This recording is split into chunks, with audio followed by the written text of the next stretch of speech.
अगर तुम्हारे परिवार के लोग एक मुठ होकर तुमने बापू के लिए अपनी आवाज बुलंद नहीं करोगे तो आज बापू व्हील चेयर पर हैं। आज बापू व्हील चेयर पे हैं। अगर इस कुदरत की करिश्मा को बचाना है, इस भारत माता के आशा और तुम्हारे राम को बचाना है, तो तुम लोगों से निवेदन है कि अपनी अपनी छोटी छोटी इच्छाओं को त्यागो।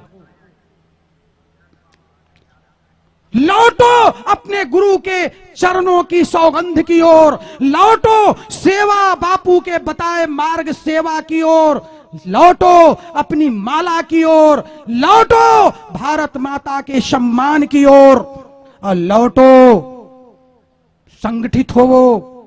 और माला जब तक तुम घुमाते रहोगे, बापू का श्वास तोड़ने की ताकत प्रकृति को भी नहीं है। लेकिन शर्त इतना ही है कि तुम्हारा माला घूमते रहे। अगर तुम्हारा माला चलता रहा तो बापू का श्वास भी चलता रहेगा। अगर तुमने माला छोड़ा तो बापू की श्वास भी छूट सकती है। अतः माला मत छोड़ना। और अंत में एक बात और कह दूं, एक सांप था, एक साधु के पास गया। सांप को साधु ने सिखाया सहनशीलता, त्याग, तपस्या, और जानते हो सांप वहां से निकला, गांव में गया। लोगों ने सांप को खूब कुटाई की, कुत्तों ने काटा, सांप बेचारा जान बचाकर भागा, पूरे शरीर कुट दिए गए। साधु के पास आया, बोला, महाराज ने देखा, बोला बे तेरी ये क्या हाल बना रखी है? बोले महाराज आप ही ने तो कहा था अहिंसा परमो धर्म। तो उन्होंने कहा अरे पगले, अहिंसा परमो धर्म मैंने सिखाई जरूर थी, लेकिन मैंने इतना भी तो जरूर कहा था कि काटना मत, लेकिन ये तो मना नहीं किया था कि फुफकारना भी मत।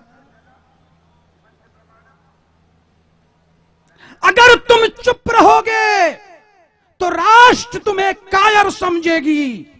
ये अर्जुन ने कहा है, अर्जुन को भगवान कृष्ण ने कहा है कि जो धर्म छोड़ देता उसका नाश हो जाता है। कायर लिखे जाओगे।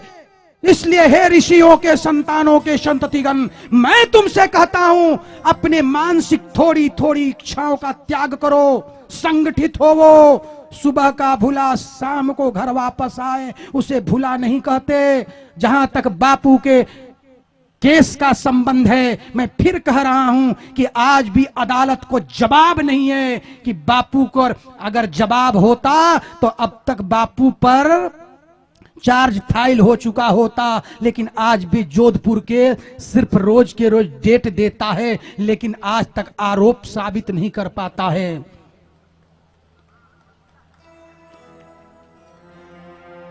और मैं फिर आज महाकाल के नगरी से, महाकाल के साक्षी में आप लोगों को फिर से कह रहा हूं कि बापू निर्दोष थे, निर्दोष हैं और निर्दोषी रहेंगे। वो निर्विकल्प थे, निर्विकल्प हैं और निर्विकल्प ही रहेंगे। बापू कल भी सूरज थे, आज भी सूरज हैं और कल भी भारत के सूरज रहेंगे। इन्हीं बात के साथ मैं पुनः आप सभी लोगों को इस कुंभ के अवसर पर बापू परिवार की ओर से बहुत बहुत आशीर्वाद देता हूं और संतों के चरणों में प्रार्थना करता हूं कि जगो, दूसरों के लिए नहीं, दूसरों के लिए नहीं। जब शिवाजी के बड़े पिता की पत्नी को सरेआम नासिक में बलात्कार किया गया था, तब शिवाजी का अवतरण हुआ था। और तब दिनकर ने लिखा था, अगर शिवा न होते तो हिंदू न होता, अयोध्या काबा होता, मदीना मथुरा होता, शिवा न होते तो हिंदू न होता।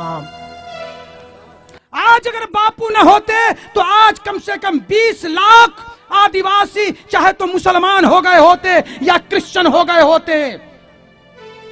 अगर बापू न होते तो लाखों बच्चे वनवासियों के चाहे तो आतंकवादी बने होते या माओवादी बने होते। आज उनका दोष इतना ही है कि बापू ने उसे बचाया और उसकी सजा के रूप में आज भगवान कृष्ण के माता और पिता के रूप में आज जेल के कोठरी में वो कस रहे थे। आज भारत माता की अस्मिता की रक्षा करने वाले बापू भी उसी जेल के कोठरी में देख रहे हैं भारत की ये तस्वीर। मैं सभी साधकों से चाहूंगा, जगो अपने आने वाली पीढ़ियों के लिए, जगो इस राष्ट्र के लिए, जगो अपने आने वाले संस्कृति के वाहकों के लिए, वरना कल अगर इतिहास लिखी जाएगी तो जानते हो, एक बार जंगल में आग लगी, सारे जानवर भाग रहे थे। उस समय एक चिड़िया चोंच में पानी डालती और जाकर आग में डाल रही थी। लोगों ने कहा, अरे चिड़िया जल जाओगी, छोटी सी चिड़िया, तुम इस आग को नहीं बुझा पाओगी। चिड़िया ने कहा, मैं जानती हूं कि मैं मर जाऊंगी, लेकिन जब इस जंगल की आग की दनावल का इतिहास लिखा जाएगा तो तुम्हारा नाम भगेड़ू में लिखा जाएगा, और जब मेरा नाम लिखा जाएगा तो लिखा जाएगा बुझाने वालों में। मैं जानता हूं,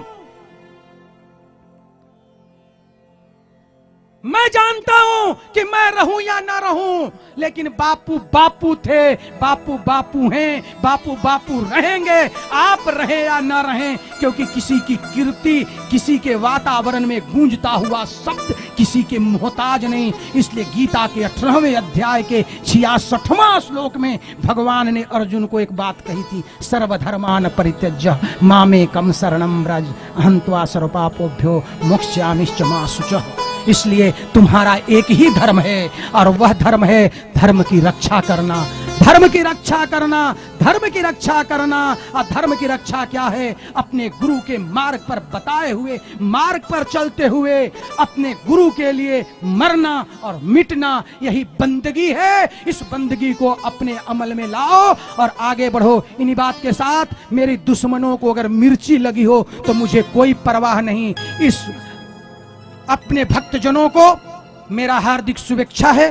खुश रहो और अपने गुरु के लिए सदा बंदगी करो। इन्हीं बात के लिए सभी को धन्यवाद। जय श्री राम।